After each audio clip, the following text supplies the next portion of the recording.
출구 없는 극단 정치, 여기서 문을 열겠습니다. 구교용의 정치비상구 시작합니다. 안녕하십니까, 구교용입니다. 헌재 윤석열 파면으로 정치권은 본격적인 대선 전국에 접어들었습니다. 오늘 토요 특별판에서는 그럼에도 현재 진행형인 내란 세력의 위헌적 행위를 짚어보고 내란 종식 방안은 무엇인지 고민해보는 시간을 갖도록 하겠습니다. 너무나 조합이 기대된 두 분입니다. 최경영 기자, 기레기 추적자 기추자님 나오셨습니다. 네, 안녕하십니까. 제가 네. 최경영 선배 오늘 이게 펜을 보니까 네. 목각으로 네. 평장 최경영 앵커 써 있는데. 아, 이거는 누가 선물해 준 거예요. 그래요? 신인규 변호사가. 아, 그래요? 네, 원래 그 잘못 썼어. 평장인데. 평장이라고 했어. 아니 근데 네. 평장이란 뜻이 평평한 운동장 그겁니까? 평평한 정보의 운동장에서 짱 먹는 사람. 아. 너무 긴 거 아닌가요?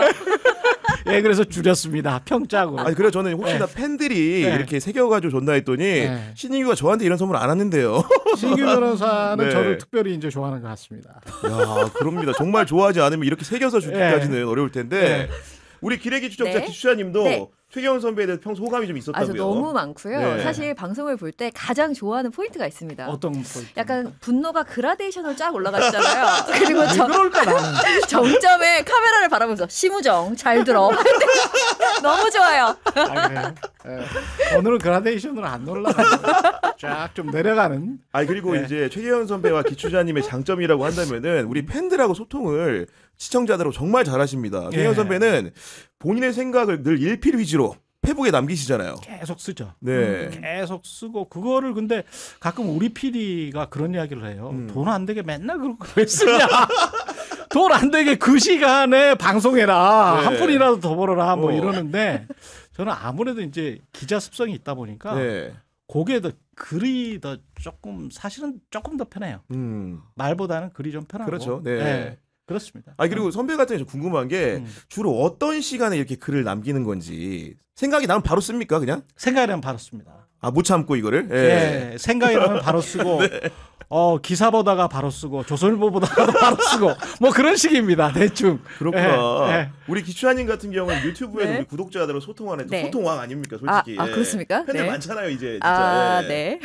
주로 어떤 방식으로 소통을 이렇게 해야 되는 어떤 건지. 식으로 하냐? 저는 이제 실시간으로 하면 좋은데 저는 혼자서 다 하다 보니까 그게 어려워요. 댓글 같은 게 올라가 버리잖아요. 네. 나중에 보고 그걸 다 기억했다가 이제 말씀을 드리거나 아니면 최경영 기자님이 써놓으신 글을 갖다가 이제 제 페이지에 공유를 하고 코멘트를 답니다. 아, 좋네. 그리고 기추자님 방송은 네. 슈퍼챗 보내면은 컴퓨터가 읽어줘요. 맞습니다. 그죠? 예. 네. 친절하게 읽어줍니다. 네, 누가 네, 보냈다고. 네. 예. 음. 그렇게 하시는 건데 가보면은 이모티콘 기추자 이모티콘 있거든요. 그렇죠. 이거들을 굉장히 많이 멤버십 회원들이 활용하더라고요. 예, 예. 네. 제 얼굴로 다 만들어놨습니다. 그러니까요. 예. 그 아이디어 누가 낸 겁니까? 제가요? 제가 다 합니다. 아, 정말로 우리 경향TV도 두 분에게 소통 방법을 배워서 소통왕이 되는 길이 열릴 수 있도록 노력해 보도록 하겠습니다.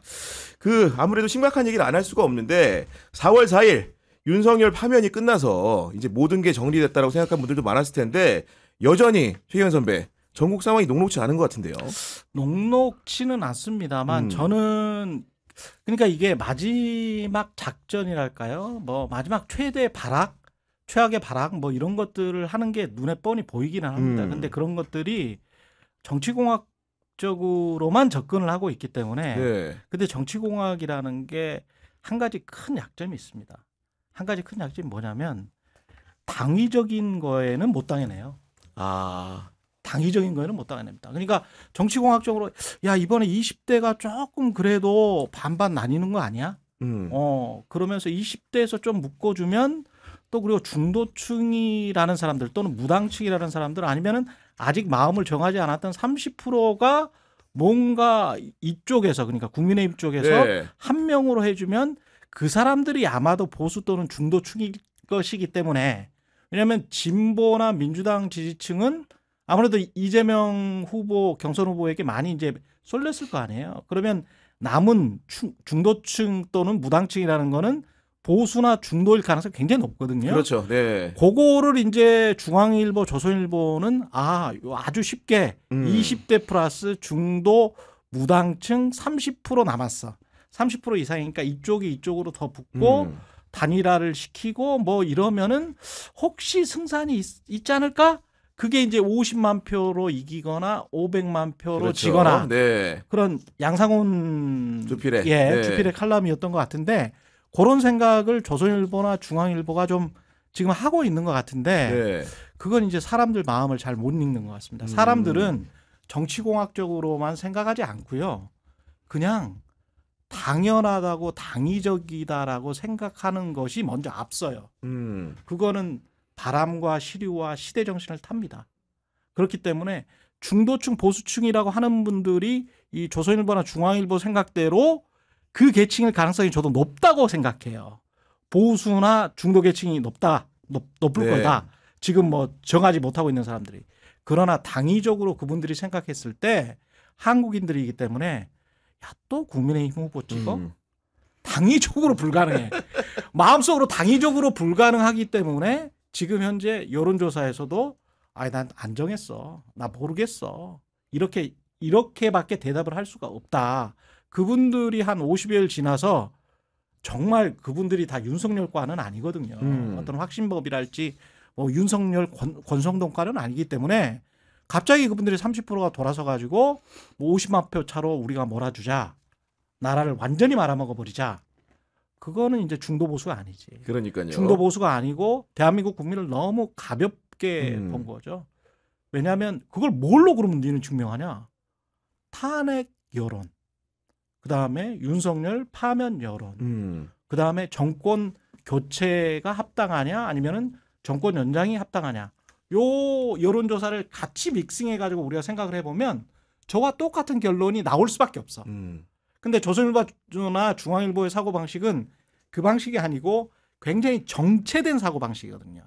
요런 사고방식을 언제 많이 썼냐면 우리 이준석 의원이 많이 활동했던 이준석 하태경의 합작으로 활동했던 2020년, 2021년에 세대포이론으로 많이 썼습니다. 세대포이론으로. 네. 네. 그게 이제 정치공학적 접근인데 그게 형해화돼 버렸어요. 그러니까요. 네. 말씀 들어보니까 정치공학 그 보수 언론의 발명품이라는 게 그렇지. 최근에는 한덕수 가지고 굉장히 많이 우려먹지 않았습니까? 맞습니다.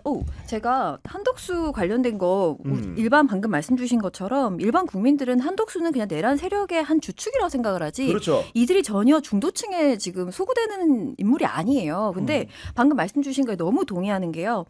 찬탄으로 맨 처음에 우리 탄핵 한창 있을 때 누가 찬성하고 탄핵에 반대하는 마치 반반 나눠진 것처럼 기사가 쏟아졌잖아요. 근데 사실 뚜껑을 열고 보니까 결코 그렇지 않았잖아요. 이 기자들이 굉장히 이상한 게 매일 기자님 죄송합니다. 매일매일 그들은 이제 어떤 취재를 하고 매일매일 뉴스 속에 파묻혀 살다 보니까 이거를 쪼개서 보는 것 같아요. 그래서 너무 많은 뉴스를 접하다 보니 큰 흐름을 놓치거나 혹은 애써 놓치려고 하는 것 같습니다. 그런데 대중들 보통의 사람들은 매일매일 뉴스를 이렇게 돋보기 들고 들여다보는 게 아니거든요. 그래서 큰 덩어리 흐름을 그냥 바라보는 것이고 지금 기자들이 써내려가는 그 정치공학적인 누가 어디 들어가고 누구랑 뭉치면 이게 이렇게 돼서 퍼센테이지가 좀 늘어나고 이런 식으로 기사를 쏟아냅니다만 전혀 그렇게 되지 않는다. 그래서 조금만 떨어져서 국민들의 시각으로 보면 그냥 아까 말씀하신 것처럼 당위적으로 흘러갑니다. 내란을 일으켰고 그는 파면이 됐고 조기 대선으로 가잖아요. 근데 그 사이사이를 보다 보면은 말이 안 되는 일들이 일어납니다만 조금만 떨어져서 보면 흐름대로 간다. 그리고 한 가지 더 말씀드리면 한덕수 관련돼서는 마치 물을 떠다 드시는 박근혜 이런 식으로 기사를 썼던 그때처럼 한덕수가 하는 거를 하나하나 다 너무 미워해. 너무 언급하더라고요. 네. 그리고 제가 방금 전에 본 건데 한덕수의 돌풍 노무현 재현아나라는 기사가 있더라고요. 진짜? 너무 깜짝 놀랐어요. 어디에서 났어요? 매일신문이고요. 매일신문. 오늘 오전 10시 대구 40분에. 아닙니까? 대구 매일신문이죠. 맞습니다. 예. 깜짝 놀랐어요. 아니 그런 상황인데 우리가 대세적으로 당연히 이제 기운 운동장이다 이렇게 판단을 하면서도 그 길 가다 보면 돌불이 있잖아요. 그런 그렇죠. 것들이 하나하나 나타나는데 그제도요 경찰에서 압수수색을 갔습니다. 경호처 뒤지겠다고 갔는데 김성훈이라는 자가 사의는 표명했지만 꼿꼿이 버티고 있는 거거든요. 그렇죠. 네.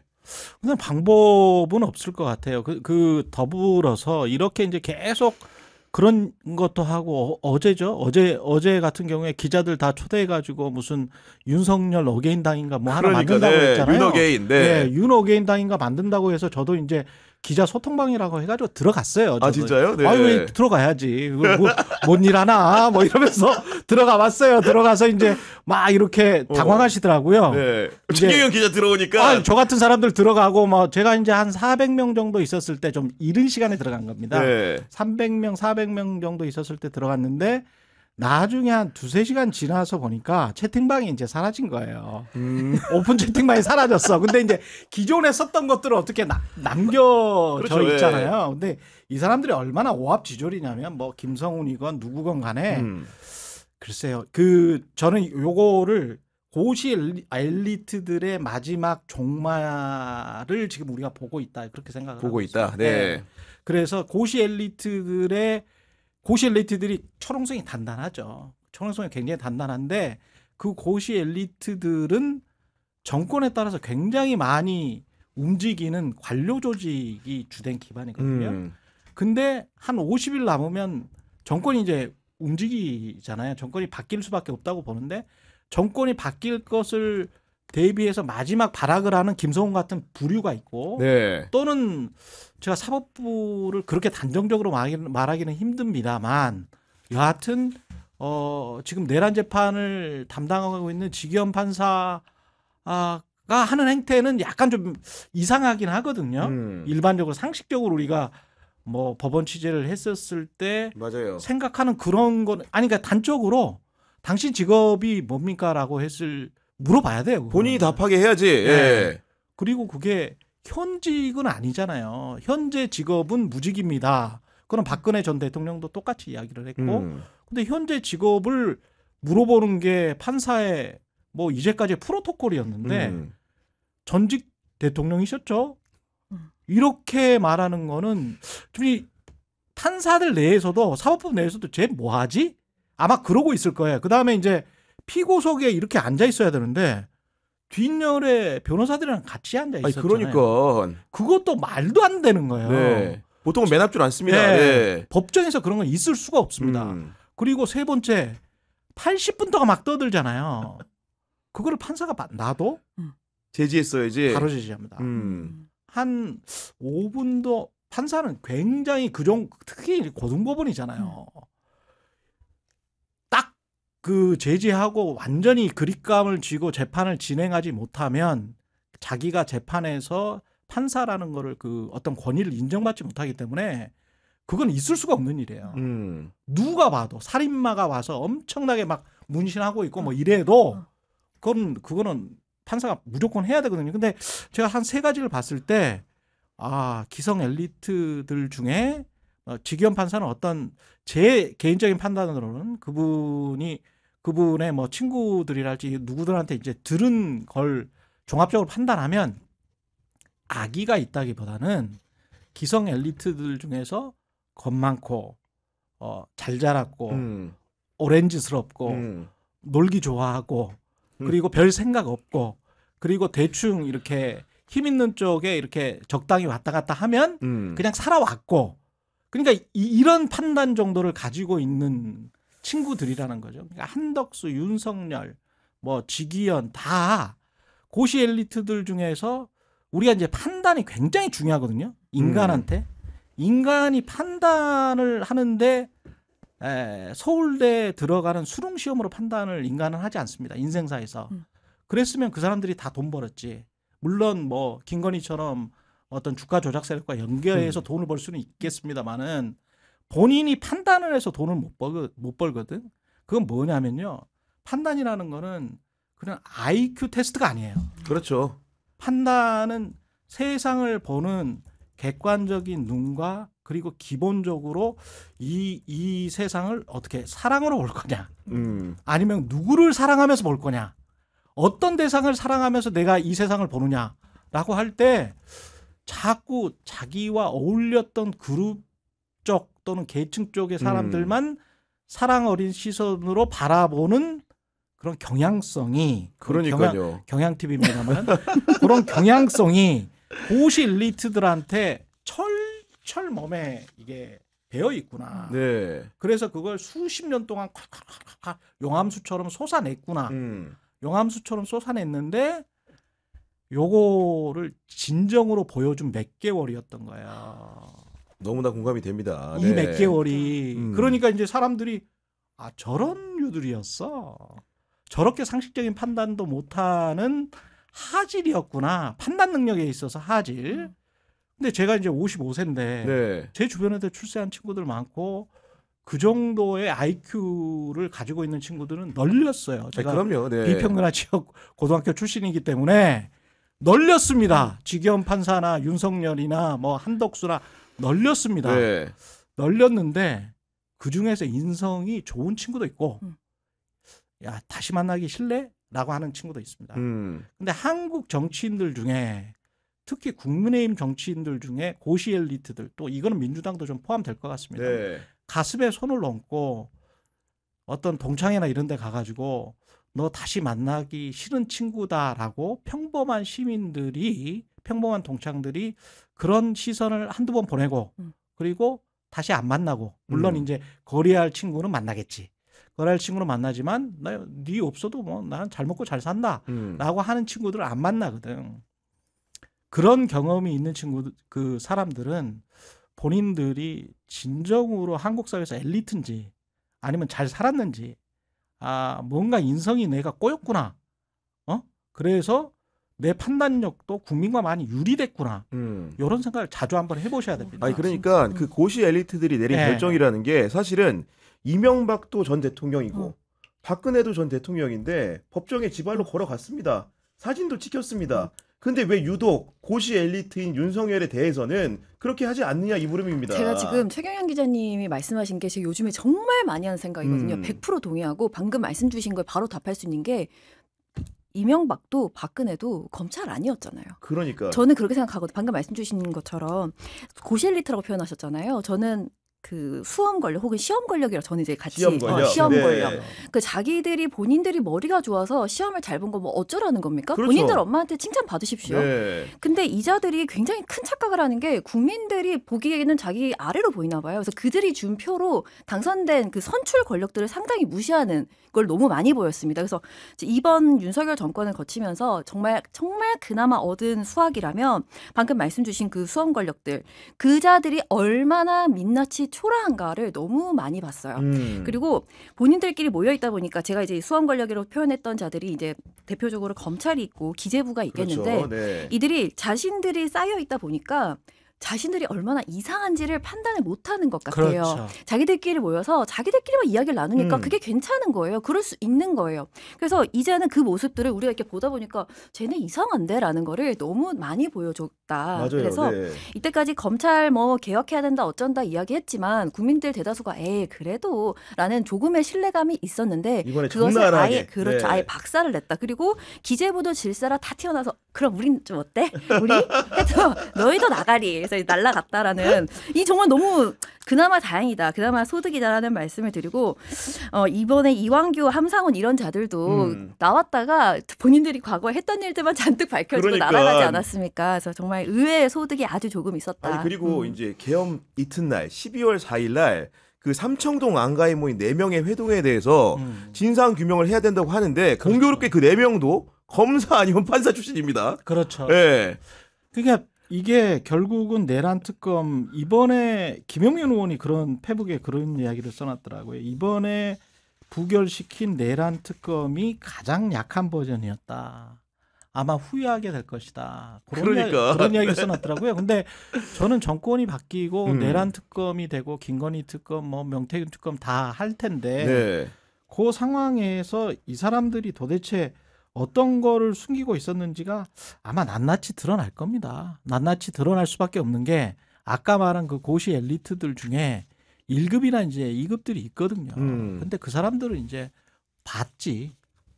봤고 들었고 그다음에 증언할 수 있는 것들이 있고 그다음에 일부는 서류로 분명히 남아 있는 것들이 있을 거예요. 아무리 감추려고 해도. 그럼요. 네. 그러면 한국의 공무원 조직이 그렇게 녹록하지 않기 때문에 정권 바뀌고 나면 저는 조급증 가질 필요는 없다. 네. 내란 특검, 상설 특검, 어떤 각종 특검을 통해서 그냥 이거는 이것대로 쭉 해 나가면 되고.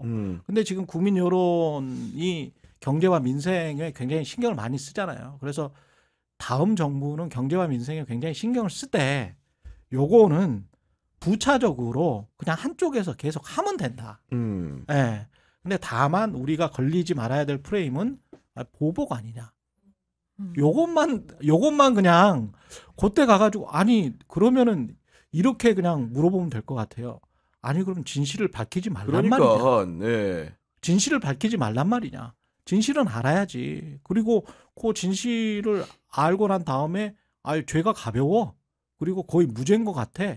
그러면 이제 넘어가는 거죠. 근데 우리가 되돌려서 한번 이렇게 생각을 해봅시다.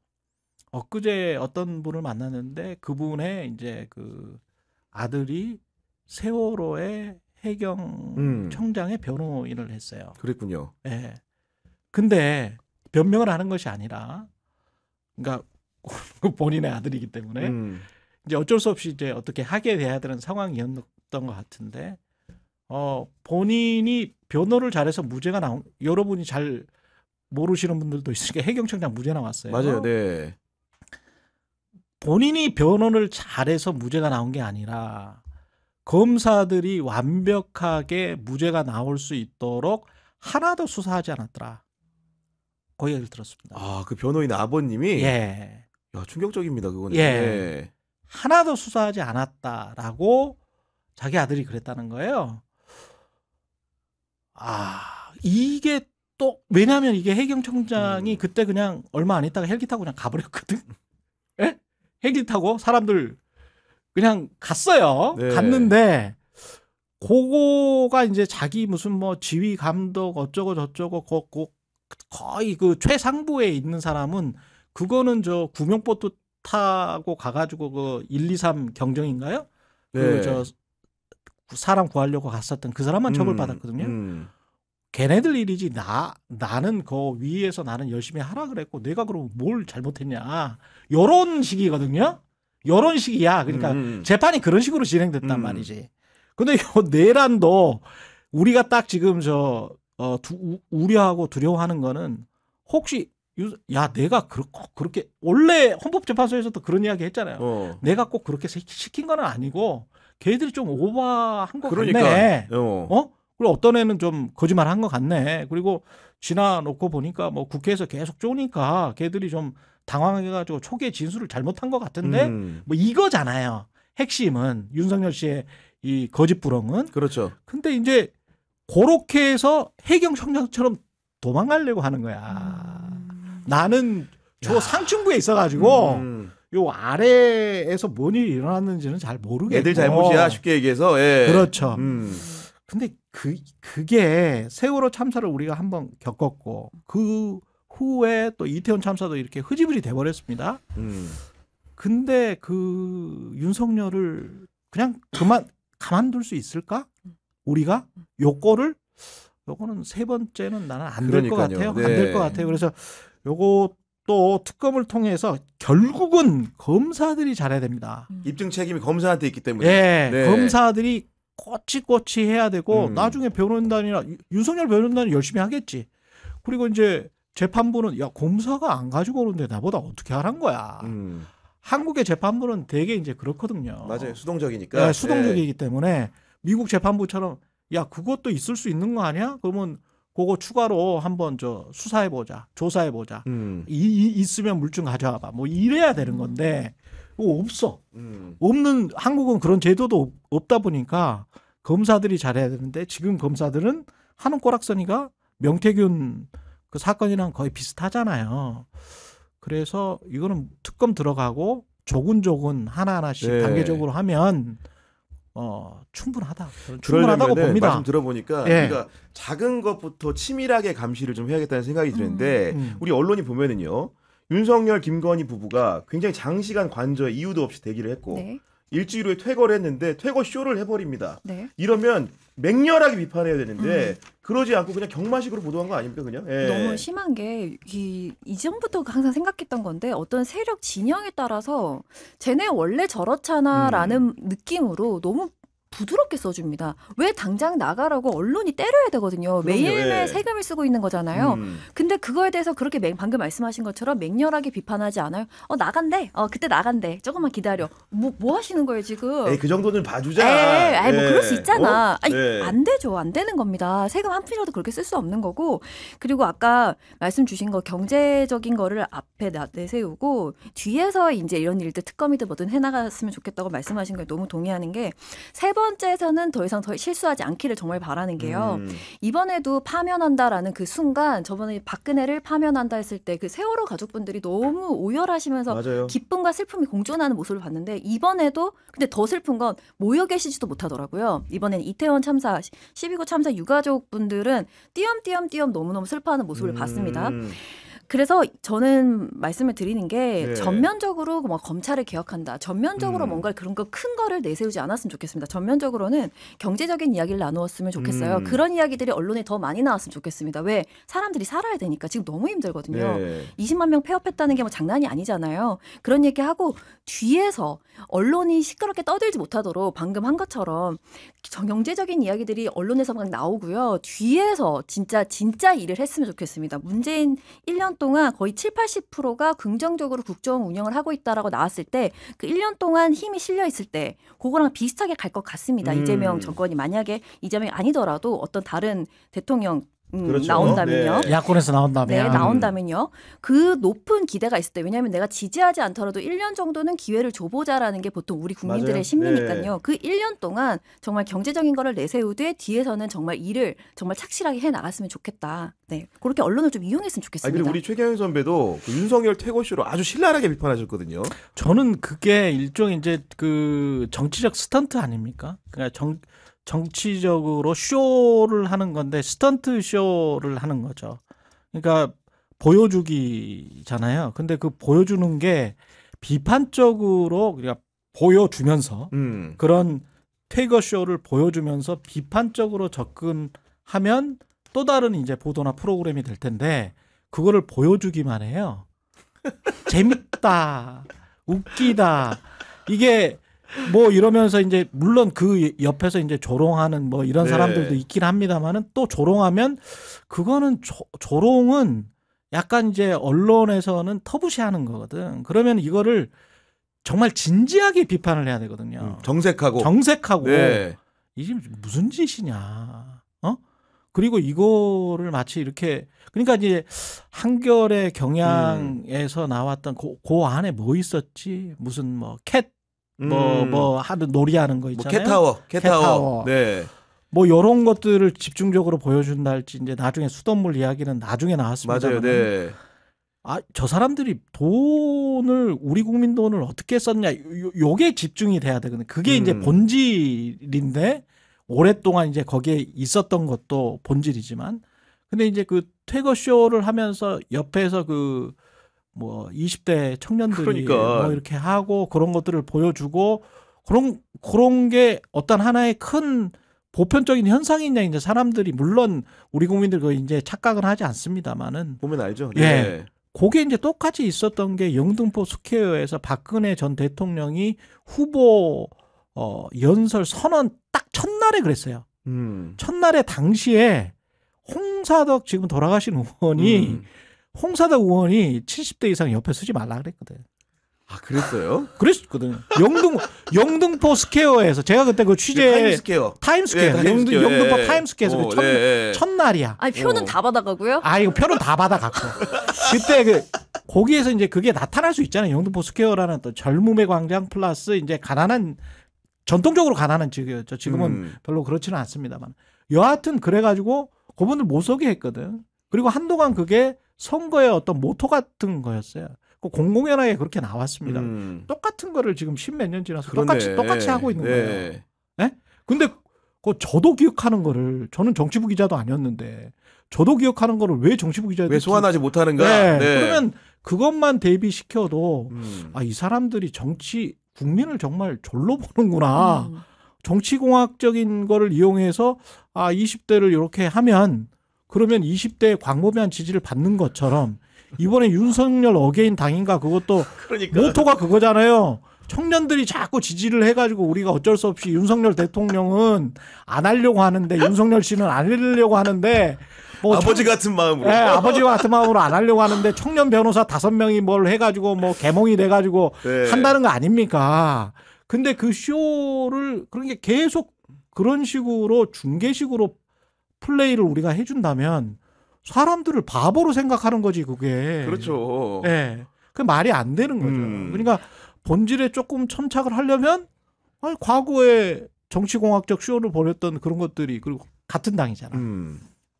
이렇게 같이 보여줘 버리면 아유 정말 해도 너무하는구나 이렇게 판단을 할 텐데 그냥 그것만 보여줘 퇴거 쇼만 그러면은 뭐 어떻게 하라는 거지?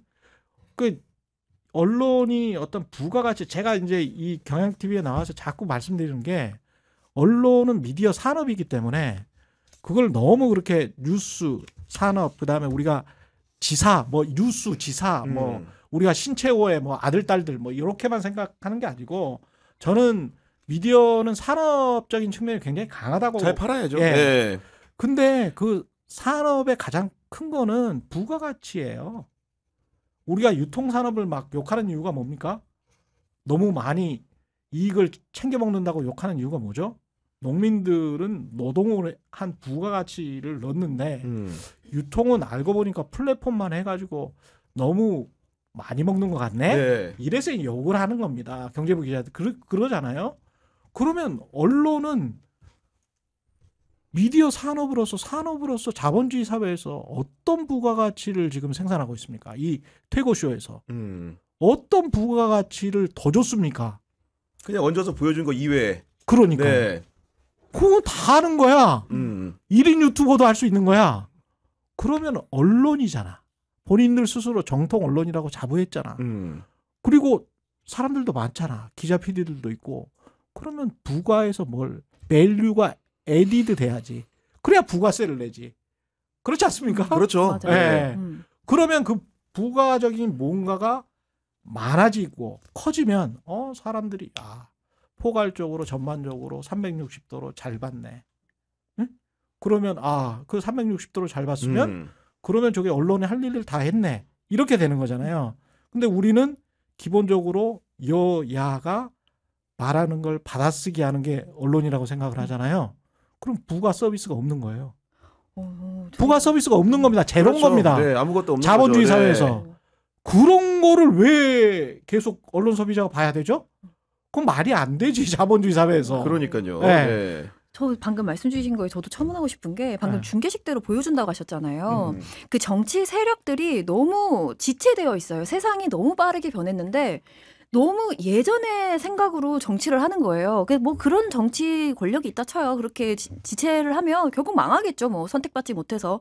근데 저는 이제 항상 그거를 우리에게 전달해 주는 건 언론의 역할인데 그 이른바 레거시라는 그 존재들도 너무 지체적입니다. 그래서 그 지체하는 권력을 본인들이 얘기를 해줘야 되는데 우리한테 자신들이 이렇게 각색해서 떠들어대는 것만 우리가 접할 거라고 생각하는 것 같더라고요. 맞아요. 네. 아니 이게 그걸 믿을 거라고 생각하는 게 너무 우스운 거예요. 그래서 제가 진짜 보면은 지체한 권력 그리고 좀 다소 지체하고 있는 레거시 미디어들이 그를 감싸고 있다고 생각을 하거든요. 근데 보통 대중들은 물론 언어나 표현 방식이 거칠 수 있어요. 투박할 수 있지만 사실은 이번 내란 이 상황을 겪으면서 대중들 국민들이 사실은 굉장히 거칠지만 본질을 꿰뚫고 있구나라는 걸 정말 많이 느꼈거든요. 우리는 이 외곽에서 다 지켜보고 있는 거예요. 그들을. 그러니까. 그래서 어떠한 걸 느꼈냐면 이번에 과잠 입고 그 아이들이 이렇게 서 있었잖아요. 그날이 굉장히 서울이 더웠습니다. 반팔을 입어도 꽤 땀이 나는 날씨였는데 그 과잠이라는 게 겨울에 입는 거예요. 맞아요. 예. 그걸 기를 쓰고 입고 있더라고. 보자마자 알았어요. 저거 100% 퍼포먼스다. 저거 만든 거다.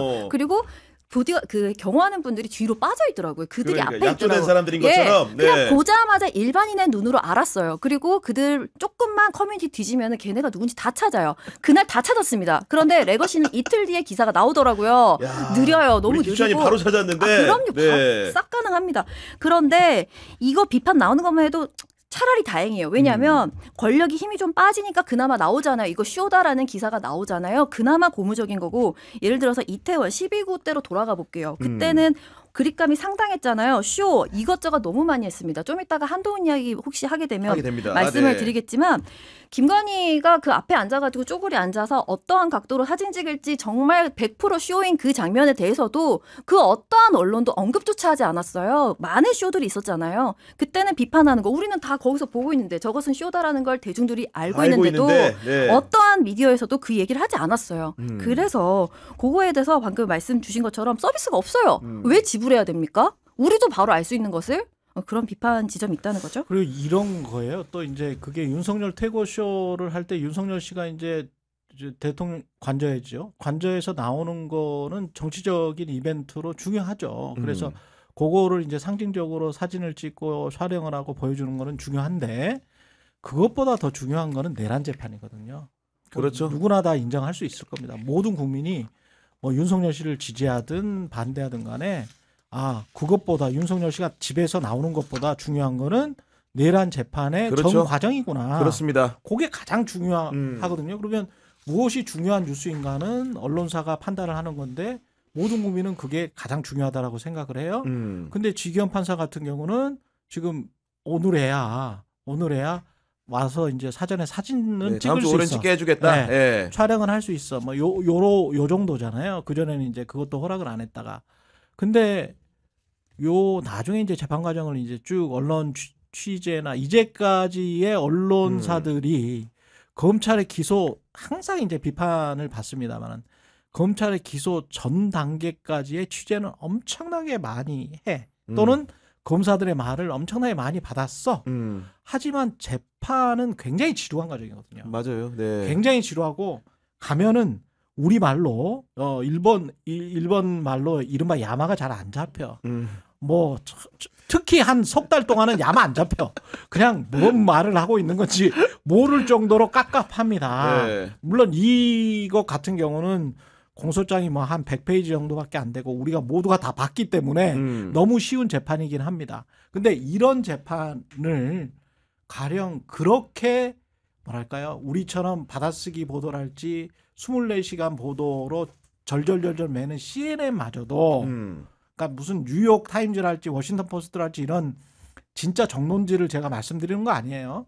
CNN이나 미국의 지상파들 뭐 이렇게 미국의 지상파 같은 경우는 프라임 타임 때 뉴스가 25분 정도밖에 안 됩니다. 굉장히 짧습니다. 네. 우리보다 훨씬 짧은데 그 사람들도 이런 중요 재판은 굉장히 자세하게 보도합니다. 주요하게 보도하는구나. 굉장히 네. 자세하게 보도하고 거기도 촬영이 허가가 안 되는 경우가 굉장히 많이 있어요.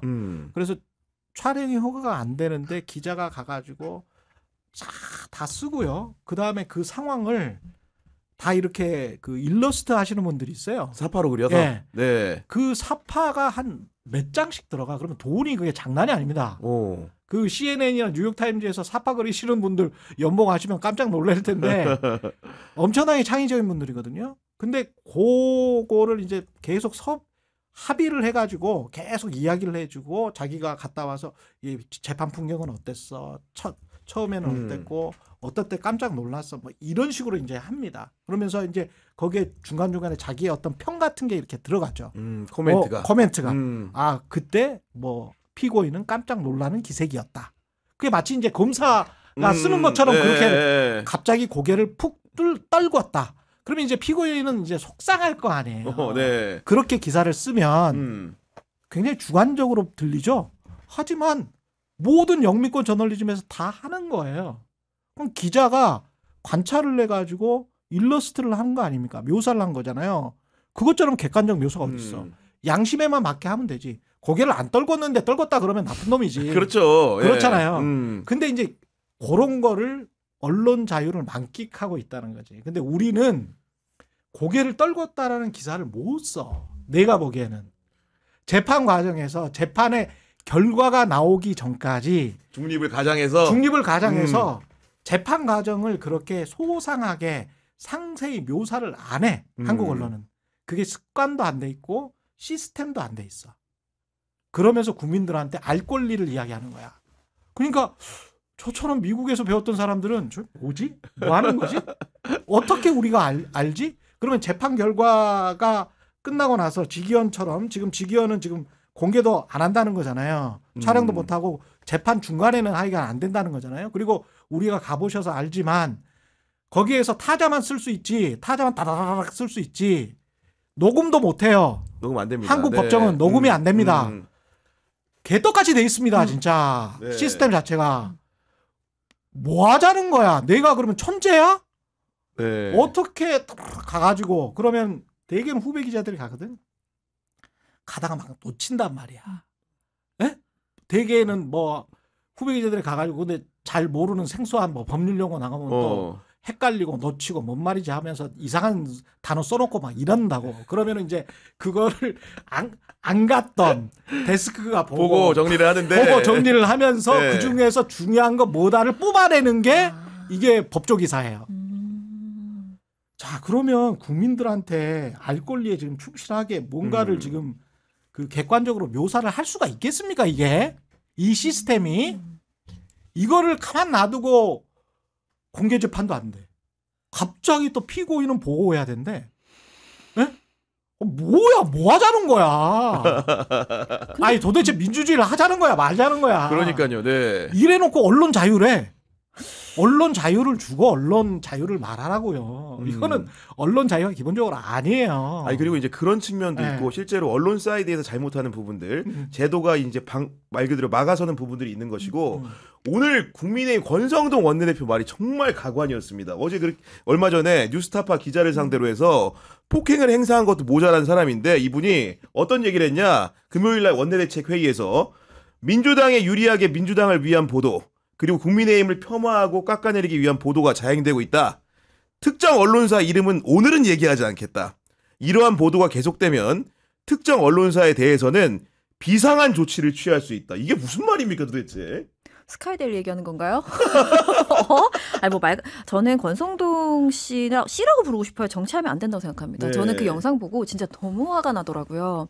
그러니까 사람을 잡고서 그렇게 물리적으로 폭력을 행하는 그 자체도 너무 충격적이었는데 막 질질 끌고 가더라고요. 근데 그 아나무인적인 행동 전반에 반말하는 거, 맞아. 그리고 거기 있는 사람들이 다 자기 아래 사람들인가요? 그리고 더 저는 충격적인 게 카메라가 찍고 있었잖아요. 찍지 마세요라고 말하는 걸 봤을 때 본인이 인식하고 있었습니다. 그런데 그것이 국민에게 다가가도 문제가 없다라고 생각하는 것은 결국 제가 뭐 기자들이 뭐 기사 쓰고 이런 것에 대해서 비판을 많이 합니다만 사실은 기자는 기자의 입이 아니잖아요. 기자가 국민을 대표해서 질문하는 사람이잖아요. 게다가 그러니까요. 그 네. 뉴스타파 기자는 정말 적절한 질문을 했어요. 저희가 궁금한 걸 질문했습니다. 맞아요. 그러면 네. 그 사람에게 가하는 그런 아나무인적 행동은 결국 물리적 폭력은 국민에게 하는 거 아니겠습니까?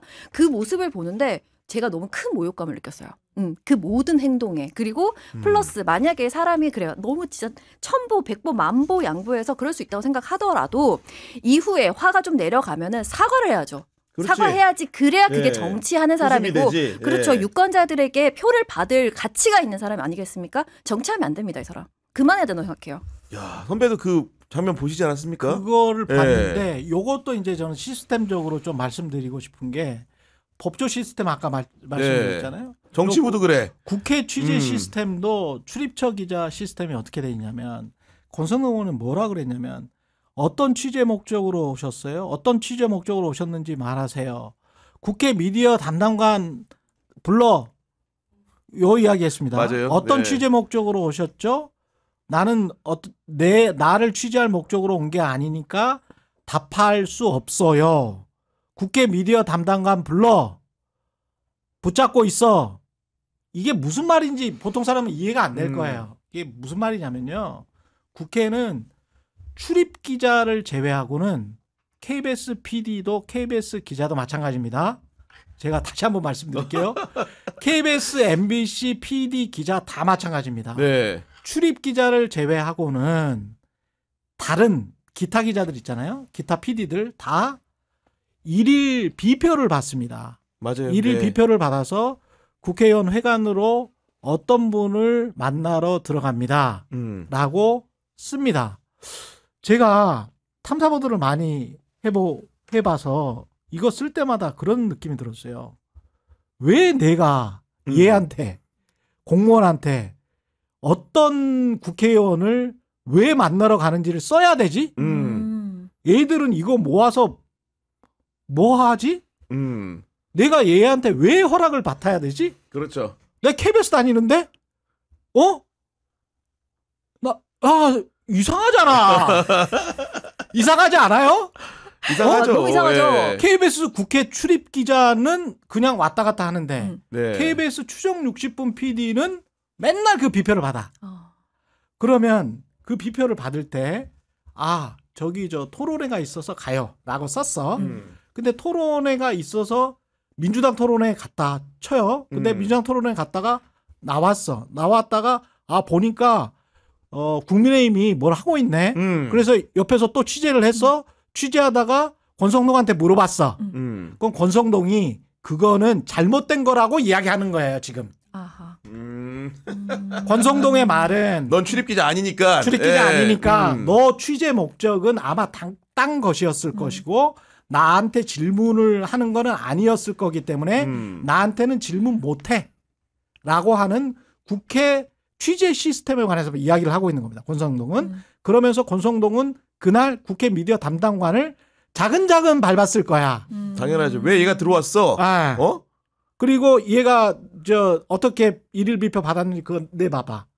이렇게 했을 거라고. 근데 자 여기에서 국회 미디어 담당관이 권성동이 부합니까? 아니죠. 지금 기주자씨 이야기한 대로 이 사람들 공무원이에요. 그럼요. 네. 아니 고시원 공무원들이야. 공무원이 왜 권성동한테 쩔쩔매면서 이거는 민주당도 마찬가지입니다. 어떤 의원이든 본인한테 불리하면 국회 미디어 담당관실에 쪼르르 전화해가지고 막 조져. 왜 들여보내가지고 이 난리를 치고 말이야. 그러니까 네. 이해되세요? 네. 나경원 씨 같은 경우는 나경원 의원의 드럼통 있잖아요. 드럼통 그거 어디 있을 것 같아요 지금? 드럼통 사진 찍고. 어디 있어요? 예. 국회 출입 기자들은 그거 찍거든. 네. 뭐 이렇게 돌아다니다가.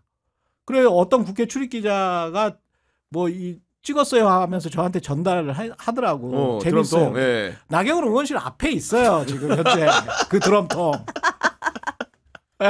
그건 재밌잖아. 재밌잖아. 이제 뉴스 가치가 얼마나 될지는 어떻게 이제 말지는 그 보도국에서 결정을 하는 거고. 근데 하여간 그럼 국회의원 회관을 왔다 갔다 돌아다니 보면 재밌는 게 많아. 그건 돌아다녀야 될 거 아니야. 기자 PD들이 돌아다녀야 그래서 질문도 자유롭게 해야 이게 생생한 얘기가 나오죠. 네, 생생한 얘기가 나올 거 아니야. 근데 이거는 권성동이 하는 말은 허락받지 않으면 들어오지도 말고 돌아다니지도 말고 질문하지도 말란 이야기거든. 사전 검열이네, 사전 검열. 그렇지. 네. 아니, 너무 가짜는데요. 저 약간 우리 선생님처럼 기자님처럼 야 권성동 너 뭐 돼? 약간 이렇게.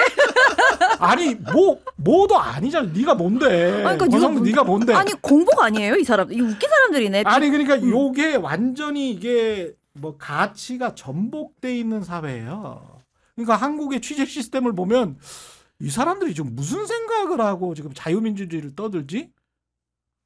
아니 KBS 추정력 10분이나 네. MBC PD 수첩처럼 껄끄러운 팀은 늘 이렇게 당해요. 저 한두 번 당한 게 아니야. 그렇구나. 네. 네. 늘 이렇게 당한다. 탐사보도 하는 사람들은 너무 많이 당했어 이 일을. 그러니까 권성동이 하는 말을 바로 알지. 속뜻을. 네, 속뜻을. 권성동이 이 말 한 거예요. 그래 너희들 다시는 못 들어오게 하겠다. 내가 국회 미디어 담당관실에 연락해가지고 너희들 완전히 시스템적으로 박살내주겠어. 뭐 이런 이야기를 하는 겁니다. 지금. 아니 그러니까 그리고 또 이제 보면은 권력을 가진 사람들이 이렇게 활개를 치는 상황 속에서도 기자들이 뭔가 입 바른 소리를 못하는 부분에 문제도 있는 것이고 예를 들면 홍준표 후보 같은 경우에도 지금 국민의힘 대선 경선에 굉장히 유력한 후보지지 않습니까? 근데 질문을 기자가 했더니 질문 같지 않은 질문이라고 한다거나 말이 되는 소리를 하라고 이렇게 호통을 치는데 그렇지. 야 그거 보고 기자를 가만히 있어야 되겠습니까 이게? 저는 그거 진짜 너무 또 이렇게 하는 일이 왜 이렇게 많아요? 너무 화가 나는데 일단 됐어 이러고 나가는 거죠. 나 너무 그 놀랐어요. 뉴스타파 질문하니까 또 바로 나가. 근데 저 모습도 너무 화가 나는데 저는 네. 진짜 화난 게 웃는 거예요. 맞아 웃으면서 나가더라. 웃겨요, 보니까 그게? 네. 웃겨? 나 너무 어이가 없는데 음. 그러고서 나가버리는데 그 옆에 사람들도 다 함께 웃고 한박 웃음을 짓고 있는 거예요. 너무 화가 났는데 진짜 화난 건 그 얘기를 들으면서 앉아있는 기자들이 같이 웃는 거예요. 어떻게 이럴 수가 있지? 어떻게 이럴 수가 있어요? 저는 그건 너무 모욕적이지 않나요? 그 왜 기자로서 같이 웃고 있는 거예요, 기자들이? 공감의 대상이 동료 기자여야 되는데. 맞습니다. 네. 그렇지. 그렇습니다. 근데 그 사람들이 너무 우스운 게 그러면서 그 기자들이 질문하는 건 국민들이 한다고 생각조차 하지 않고 하더라도 상관없어. 라고 생각하는 게 그러면서 유권자들한테 표를 달라고 하는 게 당신들은 도대체 유권자를 얼마나 개대주로 보고 있는가라는 또 다른 모욕감을 또 느끼는 거예요. 네. 아 진짜 이 당은 정말 너무 문제가 많아서 다 언급하기도 힘드네요. 그러니까 우리가 지금 앞으로 다가온 그 6.3 조기 대선 보도도 제대로 해야 되지 않겠습니까? 그렇습니다. 지금 얼마 안 남았지만은 네. 언론이 제대로 움직여야 되는 거고 우리 기초자님 같은 경우에는 최근에 대선 주자들의 행보를 보면서 문제의식을 가진 부분이 있었다고요. 아 저는 가장 많이 느낀 것이 여러 지금 있잖아요. 방금 말씀드린 것처럼 뭐 나경원도 다양한 방식이 있으니까요. 나가버려요. 무슨 내란에 다양한 의견이 있습니까? 말 같지도 않은 얘기하는데 그냥 그렇게 끝나버려. 그것도 공교롭게 뉴스타파였죠. 방금 저기도 권성동 씨도 그렇고 홍준표도 그렇고 다 이런 식으로 네. 굉장히 언론을 딱 낙인 찍어서 이렇게 너는 가 이렇게 하는 게 이젠 너무 당연한가요? MBC 너 내려 이게 다들 학습으로 익혀졌나요? 그러니까. 그런 모습을 보이는 것도 너무너무 문제인데 저는 이 얘기를 꼭 하고 싶었습니다. 제가 대구 출신이기 때문에 대구 지하철 참사에서 희생된 분들이 제 건너에도 계세요. 그렇기 때문에 이 참사라는 것은 사실 너무 가슴 아픈 일이잖아요. 이용하면 정치적으로 이용하지 말라는 거 동의합니다. 자 그러면 다시 한번 들여다보는 거예요. 이걸 정말 이용한 사람들이 누구인가. 4월 16일 10일죽이었습니다. 그러면 그 자리에 아무도 참석하지 않았어요. 국민의힘 지금 후보가 되고 싶다는 자들이 안 간 거? 오케이 알겠습니다. 그런데 그 당일에 대구로 내려간 사람이 있었어요. 아, 누구죠? 그게 모르시겠죠. 한동훈 후보입니다. 저는 근데 그래요? 정말로 예. 그 모습에서 정말 좀 이게 이럴 수가 있는가 싶은 게 4월 16일 당일에 대구에 내려가서 무릎을 꿇고 그 참사 그 기억관이 있는데 거기서 이렇게 붙잡고 있는 걸 봤는데요. 내가 이런 느낌을 어디선가 받았는데 이게 뭐였지 생각이 들었어요. 기시감이 들어서. 네, 아까 말씀드렸듯이 이태원 12구 참사 때 김건희가 그 앞에 쪼그려 앉아서 이렇게 바라보는 사진을 봤을 때 그때 그 기분인 거예요. 그리고 다시 한번 또 다른 감정이 들었는데 이게 뭐지 하고 돌아봤더니 그 당시 김건희에 대해서도 비판하지 않는 언론들에 대한 분노 플러스 한동훈 그 모습 이거 정치적으로 너무 참사를 이용하는 거라는 게 너무 명백함에도 불구하고 그러한 기사들이 너무 없는 거예요. 네. 마치 굉장히 좋은 행보를 보이는 것처럼 한동훈은 다른 행보인 것처럼 다른 후보들과 굉장히 다른 모습 좀 참신한 모습이라고 해야 될까요? 그런 식의 기사가 쏟아져 있더라고요. 참신한 모습으로. 네. 그래서 그때 느꼈던 두 가지 감정이 또다시 들더라고요. 왜 언급하지 않습니까? 네. 그것을 참사를 정치적으로 이용하는 거 명백한데 왜 기사가 그만큼 나오지 않는가? 그런 부분도 그렇고 사실 대선 보도에서 가장 주류를 이루는 보도가 여론조사 보도이지 않습니까? 그렇죠. 근데 그 여론조사 보도에서 그 비호감도라는 정치인에 대한 그런 걸 두고 최희원 선배 글을 봤는데 네. 공감되는 부분이 많았어요. 그러니까 이제 비호감도 저도 그게 비호감도가 그렇게 이재명 대표가 높다고 해서 이렇게 봤는데 마침 이제 그 조사 같은 경우는 그게 뷰스앤뉴스의 기사를 보고 제가 쓴 건데 뷰스앤뉴스 기사를 보다가 비호감도가 이재명 대표가 높구나. 헤드라인이 그거였으니까요. 뭐 이렇게 이재명 대표가 1위긴 하지만 비호감도는 60몇 %로 높다. 네. 이게 헤드라인이었어요. 그래서 이제 뷰스앤뉴스 같은 경우는 이제 상당히 친윤석열 같은 그런 행보를 많이 보였었거든요. 그래서 그런가? 라고 하면서 뷰스앤뉴스가 언급한 그 여론조사 있지 않습니까? 원조사를 이렇게 보니까 그러면서 다른 후보들의 비호감도를 봤어요. 근데 국민의힘 후보들은 70%가 다 넘어. 70.5% 그래. 원래 지지자 아니면 대부분 비호감이죠. 네. 그러니까 이게 다 막 70 몇 %야. 그래서 그러면 이게 지금 지지율은 압도적으로 높고 비호감도는 60 몇 %라는데 이재명 대표는 다른 후보들도 70 몇 %면 그러면 이게 뭐가 그냥 다 같이 써준다면 이재명 후보 경선 후보의 비호감도가 그렇게 높나? 그게 기사가 안 되잖아요. 기사가 안 돼. 다른 거랑 비교라면 비교를 하면 기사가 안 돼. 이재명을 공격할 수가 없어. 따로 떼었어야 돼. 그래서. 따로 떼었어야 돼. 그러니까 비호감도 이재명 비호감도만 쓴 거야. 근데 그게 이제 진실은 아니잖아요. 아니 냉장고 안에 썩은 사과 놔두고 우리 사과는 다 싱싱해요. 이렇게 지금 이야기하고 있는 건 마찬가지 아닙니까? 그렇죠. 예. 그러니까 이게 언론 진실 보도한다며. 그러니까 리서치 요 조그마한 리서치 하나로도 누구나 가가지고 원본을 보면 네. 확인할 수 있는데 이렇게 장난을 치는 게 너무 많다. 원본을 보면 장난칠 수 있는 것 중에 하나가 또 한덕수예요. 저는 요것만 지금 곧 가야 되니까 요것만 꼭 지적하고 싶습니다. 네. 알래스카 LNG 같은 거. 맞아. 예. 그냥 제가 하는 SNS에 어떤 전문가분이 요 관련된 사업에 알래스카 주의회랄지 그다음에 에너지 관련된 미국의 신문이랄지 이런 거를 스크랩하면서 이거 들어가면 굉장히 물릴 것 같다. 절대 안 들어가는 게 좋을 것 같다라고 어떤 이제 그 시추 전문가, 에너지 전문가가 한국의 전문가가 써놨어요. 네. 그래서 제가 그 원본들을 또 다 들어가 봤습니다. 미국의 알래스카 근거가 뭔지 신문들 그리고 미국 알래스카 주의회에서 요 LNG 사업을 어떻게 왜 하려고 하는지를 봤어요. 미국 트럼프 대통령이 하는 말하고 전혀 달라. 주된 목적은 수출이 아닙니다. 수출이 아니고 주된 목적. 자, 일단 사업 규모를 이야기를 할게요. 네. 알래스카는 동토의 땅입니다. 여러분이 그렇죠. 아시다시피 네. 가장 혹독한 겨울에 만주보다 더 춥습니다. 가장 혹독한 겨울에 만주보다 더 추운데요. 비유를 하자면 817마일 정도 되기 때문에 저쪽에 울산 정도의 앞바다에서 LNG를 시추한 다음에 신의주 넘어서 만주까지 수송관을 있는 겁니다. 1m가 넘는 대형 관으로 쫙 있는 겁니다. 직경이. 예. 807마일이니까 한 1300km 정도 됩니다. 어. 근데 이 알래스카 주에 가보니까 알래스카 주민들의 바람으로는 딱 두 군데만 지상이고 두 군데 사이트만 지상이고 전부 언더그라운드입니다. 전부 지하예요. 그중에 일부는 이제 많이 있기 때문에 네. 해저도 뚫어야 되고요.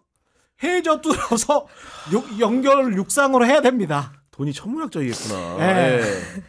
그렇게 해야 되는데 그 사업을 론칭한 지금 이니셔티브를 쥐고 있는 시행사 같은 거죠. 네. 시행사 같은 곳의 자산 규모가 3조 원 정도밖에 안 됩니다. 3조 원. 3조 원요. 자, 그러면 네. 이렇게 생각하면 돼요. 자, 자기 땅이에요. LNG하고 석유가 펑펑 나요.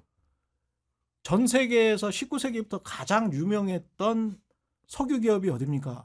영국 BP, 네. 미국 엑소모빌. 예. BP하고 엑소모빌이 왜 안 달라들어? 돈이 안 되니까 안 달아들죠. 그러니까. BP하고 엑소모빌이 네. 왜 안 달라드냐고.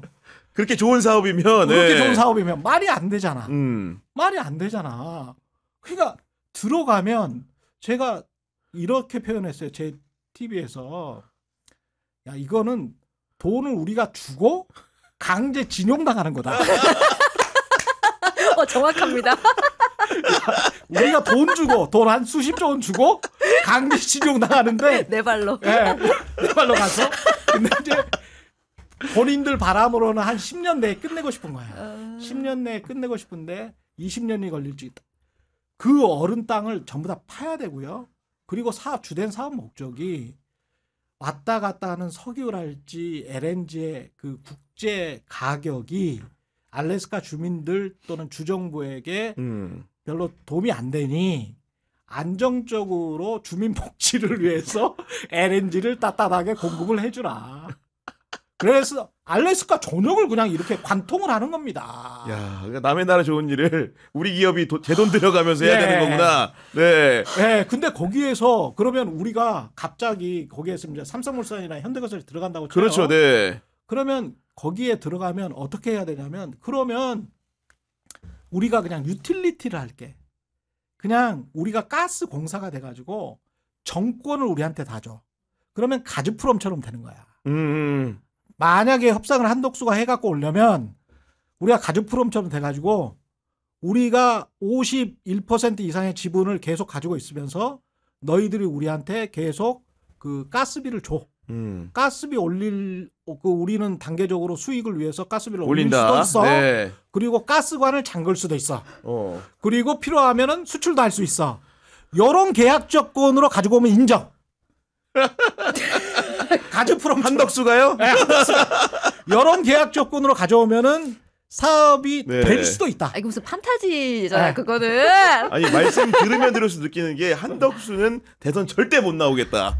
이런 협상을 해낼 리가 없으니까. 아니, 예. 잠시만요. 근데 지금 방금 기자님이 팩트 체크한 거 우리 다른 기자님들은 통로가 다 막혀 있어요? 영어를 이런 못하거든요, 기사가 안 그 나오던데요, 기자님. 전혀 없어. 대부분 영어를 못해서 전혀 그래요. 없어. 전혀 없어. 하고 쓰세요. 모르겠으면. 아유, 씨. 황당해요. 그래서 제 나름대로 머리를 굴려본 거는 그 정도 조건이면은 51% 지분에 어. 가즈프롬처럼 가스관의 밸브를 밸브를, 예. 우리가 가지고 있다. 그러면 알래스카 주민들을 상대로 우리가 레버리지도 할 수 있고 북한과의 관계 개선에도 이용할 수 있기 때문에 괜찮다. 그 정도면 수십조 투자할 만하다. 그렇게 네. 하면 제가 인정하겠습니다. 영원히 인정 못 받겠네요. 아니 지금 우리 최영 선배가 네. 그 이 일정이 있어서 가셔야 되기 때문에 네. 이제 한 가지만 좀 여쭈면은 그 많은 국민들이 결국은 이제 일상을 찾고 싶어 하는데 파면 이후에도 이제 불안한 마음이 여전하고 그러다 보니까 여하간 대선은 끝나야지 좀 마음을 놓을 것 같은데 혹시 두 분 같은 경우에는 정권 교체가 되면 혹시 하고 싶은 일이 있는지 궁금합니다. 저는 요즘도 자주 듣는 노래가 있습니다. 김민기의 봉우리라고 있습니다. 그 봉우리에는 중요한 단어가 세 가지가 나오는데요. 첫 번째는 봉우리. 이렇게 시작을 하죠. 사람들은 험준한 꼭대기에 있는 봉우리만을 가리키지. 이거 할 때 봉우리. 두 번째 마지막 대목에 바다가 나옵니다. 바다는 이상이죠. 봉우리는 현실적으로 사람들이 저 높은 뭐에 올라가면 뭐가 있을까? 이런 이야기죠. 근데 그렇죠. 가사 내용의 마지막 부분에 나오는 이 세 번째 단어가 제일 중요해요. 바다보다 더 중요한 단어가 있습니다. 숲속의 작은 길입니다. 우리 인생은 숲속의 작은 길이에요. 거의 마지막에. 우리 인생이 그냥 멋진데요? 우리 인생은 그냥 숲속의 작은 길을 걸어가는 거야. 엔딩이 너무 멋있게 끝났어. 그게 뭐 봉우리인지 바닷가인지 몰라. 네. 몰라. 그냥 숲속의 작은 길을 걸어가는 게 우리 인생입니다. 저는 저 작은 길 쫓아갈래요. 최영 TV 출연한다는 의미로 받아들이면 되겠습니까 저는 지금? 항상 지켜보고 한 좋아요 누르고 있습니다. 고맙습니다. 예. 알겠습니다. 오늘 1시간 동안 그 다양한 정치 현안에 대해서 두 분의 생각을 나눌 수 있어서 참으로 의미 있는 시간 아니었나 싶습니다. 지금까지 최경영 기자, 기춘현님과 함께했습니다. 국경의 정치비상구는 일요일 오후 4시에 인물비상구로 찾아옵니다. 이번 주 탐구 인물은 국민의힘 한동훈 전 대표입니다. 여러분 많은 관심 부탁드리면서 오늘도 긴 시간 시청해주셔서 감사합니다. 감사합니다.